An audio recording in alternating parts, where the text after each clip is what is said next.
আমার নতুন কাজের খবর কি? আগের ইভেন্ট তো হলো, এখন নতুন কি কি কাজ আমাদের হাতে এসেছে বুঝো। স্যার বলো। অনেকগুলো কাজ আমরা হাতে বলো, পেয়েছি। বলো। এই যে দেখেন মেল এসেছে, আমি সবগুলো প্রিন্ট Wow! করে আপনার জন্য নিয়ে এসেছি। Fantastic fantastic. আচ্ছা, এগুলোর যে প্রপোজালগুলো ওগুলো একটু বানিয়েছো? স্যার আমি আজকে ready করে ফেলবো, বানিয়ে নাও, প্রপোজালগুলো বানিয়ে নাও। ওখানে কোটেশনগুলো এমনভাবে দেবে যাতে অন্য কোম্পানির যে কোটেশন আছে তার থেকে আমাদের কোটেশনের দামটা একটু কম হয়, মানটা একটু ভালো হয়। ওকে স্যার, ঠিক আছে, এই জিনিসটা দেখবে। একটা কাজ করো, সেটা হচ্ছে যে গত ইভেন্টের একটা পেমেন্ট মনে হয় বাকি আছে। জি স্যার। ঠিক আছে, জি স্যার। যার বাকি আছে তাকে বলো যে আরো 2-3 দিন পরে আমরা দেবো, কারণ এখনো পুরো ক্যাশ আসে নাই আমাদের হাতে। ও আচ্ছা, ঠিক আছে, স্যার। জি, স্যার। উনি একটু বদ্দেমাগ লোক, একটু চিল্লাচিল্লি করতে পারে, একটু ম্যানেজ করে নিও। কোনো তুমি সমস্যা secretary নেই না আমার? হ্যাঁ, একটু manage স্যার করে নিও। আপনার কাছ থেকে আমি ট্রেনিং পেয়েছি, বাহ, very আমি good. সব কিছু ক্যাপচার করে নেব স্যার। ঠিক আছে, থ্যাংক ইউ। ওকে স্যার, ঠিক আছে। তাহলে স্যার আমি বাকি কাজগুলো হ্যাঁ, করে ফেলি। করে ফেল, করে ফেল। স্যার হ্যাঁ, কি? আমি যথারীতি ফেড আপ হয়ে এই যাচ্ছি। আমিও ফেড আপ। হ্যাঁ বলো, এখন তোমার ফেড আপের কারণ বলো। স্যার কি করব বলেন, হ্যাঁ। দুইজন লোক এসেছে হ্যাঁ, আপনার সঙ্গে দেখা করার জন্য। আচ্ছা।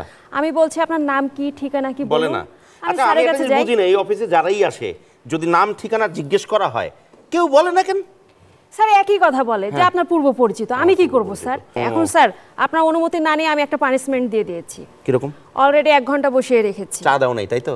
কিচ্ছু দিন। বাহ, ভেরি গুড। ঠিক আছে, এখনো বলে না স্যার নাম ঠিকানা। এখনো বলে না? স্যার। আচ্ছা, আমি বের করছি ওদের নাম তাহলে ঠিকানা। কি আরো 2 ঘন্টা না পানিশমেন্ট? না না না, দূর, এটা আবার বেশি হয়ে যায়। দেখি না, এমনও তো হতে পারে আমার পরিচিত কেউ, তো ওদেরকে তুমি নিয়ে আসো, দেখি আমি একটু কথা বলি। Okay sir.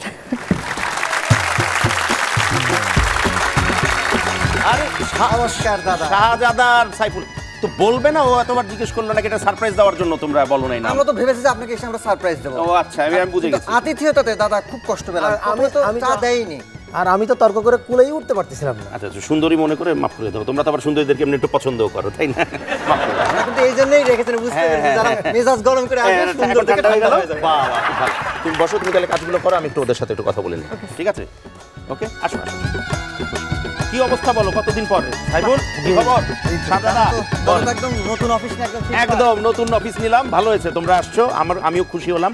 মাঝে মধ্যে এখানে আসলে একটু গল্প টল্প হবে, আমাদের আড্ডা টাড্ডা হবে। অফিসে ফিটফাট, সব সেক্রেটারিও ফিটফাট। ফিটফাট, একদম সব। তোমার পছন্দ হয়েছে তো না?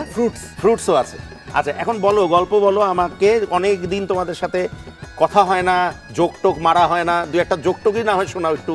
তারপর মজার সাইফুল আড্ডা। ভাই, হ্যাঁ, সিনিয়র দিয়ে। তোমাদেরকে দেখার পর ওই লোভ আমি সামলাইতে পারি না আর কি। হ্যাঁ, না, আমি শুনছিলাম আপনি মনে হয় করোনা নিয়ে কথা বলছিলেন না?